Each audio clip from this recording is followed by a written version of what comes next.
반갑습니다. 찬이쌤입니다. 오늘은 구글 클래스룸 퀴즈 과제를 좀 더 심화해서 알아보는 시간을 갖도록 하겠습니다. 자, 혹시 퀴즈 과제가 뭔지 구글 클래스룸을 아직 만들지 않은 선생님이 계시다면 기존에 올렸던 영상을 미리 보고 오시는 것을 추천드리도록 하겠습니다. 자, 그러면 지금부터 구글 클래스룸에서 퀴즈 과제를 활용하는 방법을 알아보도록 하겠습니다. 구글 크롬을 실행시켜 주시고요. 선생님이 만드신 학급의 수업 화면을 눌러보도록 하겠습니다. 여기까지는 다 들어오실 수 있을 거라고 생각됩니다. 자, 그럼 퀴즈 과제를 한번 만들어 보겠습니다. 퀴즈 과제. 네, 저는 1차 시 형성평가라고 한번 해보겠습니다. 1차 시 형성평가. 자, 안내사항에다가 여러 가지를 적어두겠습니다. 자, 첫 번째, 선생님이 올린 강의를 먼저 봐주세요.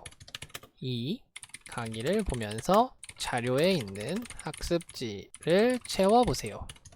3번, 강의와 학습지를 모두 살펴봤다면 형성평가를 진행해 주세요. 자, 여기에 안내사항 같은 걸 해주면 좋겠죠. 형성평가를 제출하게 되면 학생들이 이 강의를 들었다는 뜻이 되니까 학생들에게 이렇게 안내를 해주면 도움이 될 겁니다. 형성평가를 제출하게 되면 출석으로 인정됩니다.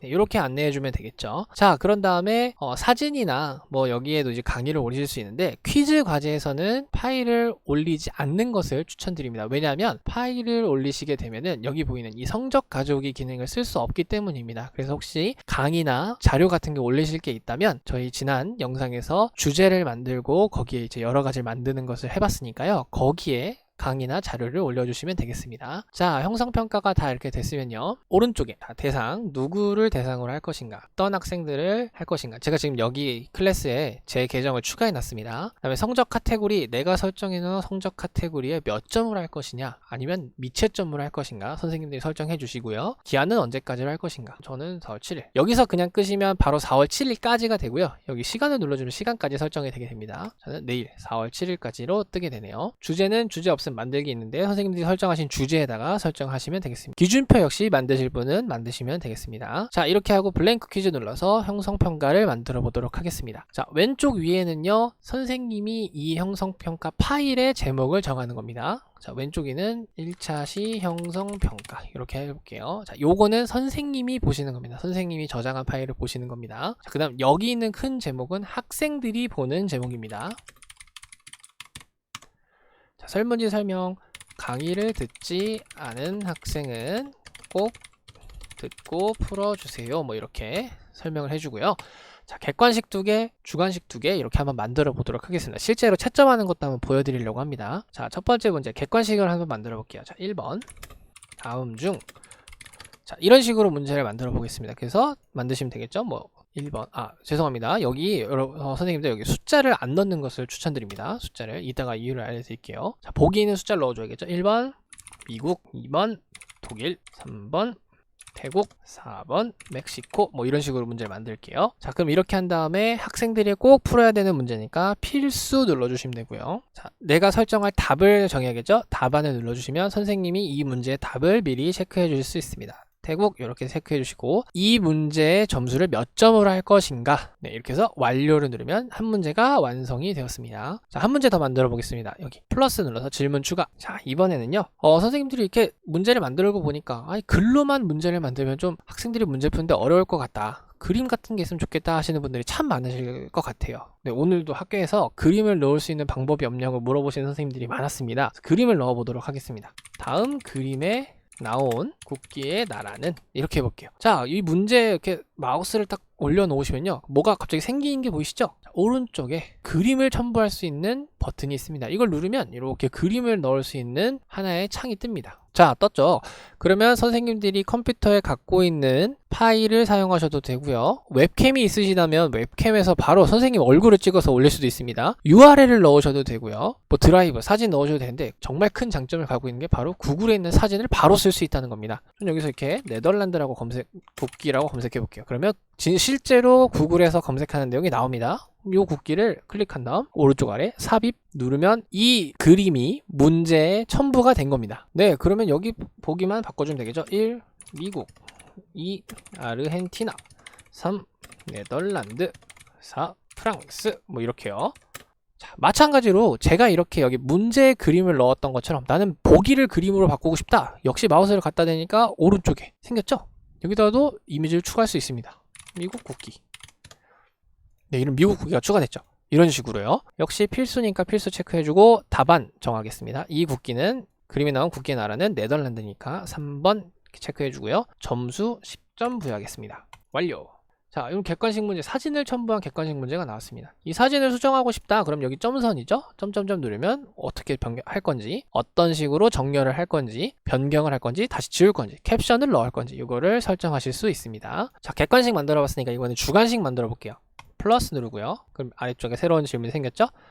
오른쪽 눌러서 단답형 주관식으로 바꿔보겠습니다. 그림을 또 하나 해볼게요. 다음 국기를 사용하는 나라의 이름은? 자, 이렇게 한 다음에 그림 하나 또 추가해 줄게요. 자, 이번에는 태극기를 검색해 보겠습니다. 삽입. 자, 그럼 학생들한테 이 국기를 보고 이 국기를 사용한 나라의 이름은 이렇게 물어봤습니다. 그럼 이제 아이들이 주관식으로 쓰겠죠. 필수를 눌러주고 답안 점수 설정해 주시고요. 10점 주겠습니다. 자, 여기에는 정답이 대한민국. 자, 이렇게 되면은 문제가 있죠. 이 대한민국 말고도 추가 정답이 있을 수 있잖아요. 그럼 여기에 추가 정답을 적어주시면 됩니다. 한국. 혹시나 영어로 쓰는 친구들도 있을 수 있죠? 이렇게 우기는 친구들도 있을 수 있겠네요. 여러 가지 정답이 있는데, 자, 여기 있는 답 이외에는 모두 틀렸다고 할 것이다 라면 여기 다른 답은 모두 오답으로 표시, 이 기능을 체크해 주시면 되고요. 선생님들이 딱 봤을 때 나는 이거 말고 혹시나 중복되는 답안이 있을 수 있을 것 같다 라고 생각되시면 나중에 채점을 하시면 되니까 V표 해제해 주시면 되겠습니다. 지금 두 가지를 다 보여드릴게요. 지금은 이렇게 해보겠습니다. 우리나라 이렇게 하는 친구들도 있으니까 하나 추가해주고 완료 누를게요. 자, 그럼 또 문제가 완성됐고요. 또 오른쪽에 플러스 눌러볼게요. 자, 이번에는 서술형으로 한번 만들어 볼게요. 자, 오른쪽 눌러서 장문형 만들어 주시고요. 5대양 6대주가 무엇인지 쓰시오. 이런 식으로 문제를 내고 학생들이 쭉 답을 쓰겠죠. 자, 필수하고요. 답안. 자, 그럼 이건 논술형이니까 점수를 주고 선생님들이 바로 채점하실 수가 없겠죠. 그래서 여기는 중복 답안 같은 걸 설정할 수가 없습니다. 답변 관련 의견 추가는 선생님들이 예상하는 답변 같은 걸 써주시면 되겠죠. 뭐 5대양은 인도양, 태평양, 대서양, 북극해, 남극해. 다음 6대주는 아시아, 유럽, 아프리카, 남아메리카, 북아메리카, 오세아니아. 이렇게 하고 뭐 학생들을 위해 안내를 한다면 뭐 앵글로 아메리카, 라틴 아메리카 이런 식으로. 여기엔 또 이제 동영상으로 해설을 쓸 수도 있습니다. 선생님이 만약에 해설을 갖고 계시다면 해설 링크도 걸 수 있는 거예요. 저장. 네, 그리고 완료 눌러주겠습니다. 자, 이렇게 하면 선생님이 총 지금 몇 점을 하셨는지가 오른쪽 위에 나오고요. 총점으로요. 자, 이 문제에 대한 세팅을 좀 해보겠습니다. 오른쪽 위에 톱니바퀴를 누르시고요. 학생들의 이메일 주소를 수집할 것인지 아닌지를 체크할 수 있습니다. 자, 여기서 G Suite를 사용하지 않으시면 수집하는 걸 추천드립니다. 그러나 G Suite를 사용하시면 여기 서울시 교육청 및 신뢰할 수 있는 하위 조직의 사용자료 제한, 요거를 체크해 두시면 자동으로 학생들 G Suite 이메일이 수집이 됩니다. 그래서 굳이 여기 위에 있는 거 G Suite를 사용하시면 체크하지 않으셔도 됩니다. 그 다음 응답 횟수는 1회로 제한해야 합니다. 학생들이 계속 풀 수 있으니까요. 그 다음 여기는 선생님들의 선택입니다. 학생들이 답안을 제출한 다음 변경할 수 있게 할 것이냐, 요약 차트와 텍스트를 볼 수 있게 할 것이냐, 요건 선생님들 기호에 따라 선택하시면 되겠습니다. 자, 지금 제가 아까 앞에 문제 앞에 번호를 안 썼죠? 그 이유는 바로 요 기능 때문입니다. 답을 외우고 서로 공유할 수 있기 때문에 프레젠테이션을 누르고 질문 순서 무작위로 섞기를 체크하면 질문이 계속 무작위로 섞이게 됩니다. 자, 그 다음 밑에 확인 메시지는요, 학생들이 시험지 이 형성평가가 끝나고 제출했을 때 보게 되는 메시지입니다. 그래서 보통 우리가 시험 끝났을 때 뭐 수고하셨습니다 이런 멘트를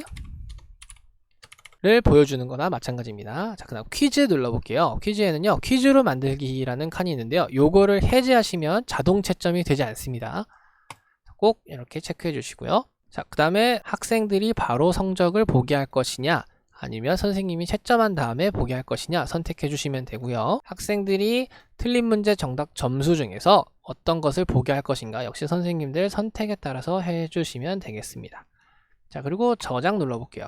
그랬더니 왼쪽 위에 저장 중 뜨고 드라이브에서 모든 변경사항이 저장되었습니다 라고 해서 저장이 끝났습니다. 그러면 다른 것을 누르실 필요 없이 그냥 X표 누르면 끝난 겁니다. 되셨죠? 자, 이렇게 하고요. 자, 오른쪽 위에 과제 만들기를 누르면 즉시 올라갑니다. 자, 그런데 선생님들에게 이 과제 만들기를 누르기보다 항상 임시 저장이라는 걸 누르시기를 추천드립니다. 그 이유는 바로 올리게 되면 선생님들이 수정하실 때 조금 불편하신 점이 있습니다. 여기를 수정할 수가 없어요. 네, 그래서 임시로 저장을 하신 다음에 확실하게 컨펌을 하신 후에 올리는 것을 추천드리겠습니다. 자, 여기서 저는 아까 방금 저장한 다음에 한 이유가 있었죠. 왜냐면 퀴즈가 총 40점이었는데 지금 여기 보니까 여기는 100점으로 돼 있어요. 요거 점수를 일치시켜 줘야겠죠. 40점으로 바꿔주고요. 자, 여기에 성적 가져오기를 체크해줘야 선생님들이 성적을 일괄적으로 불러올 수 있어서 편하게 이용하실 수가 있습니다. 자, 그럼 과제 만들기 눌러보겠습니다. 1차시 형성평가를 만드시겠습니까? 하고 팝업이 떴네요. 그래서 즉시 학생에게 표시가 된대요. 그래서 신중하게 만들어야 된다는 걸 구글이 알려주고 있네요. 그래서 일단 만들겠습니다. 자, 이렇게 만들고 다음 영상에서 또 찾아뵙도록 하겠습니다.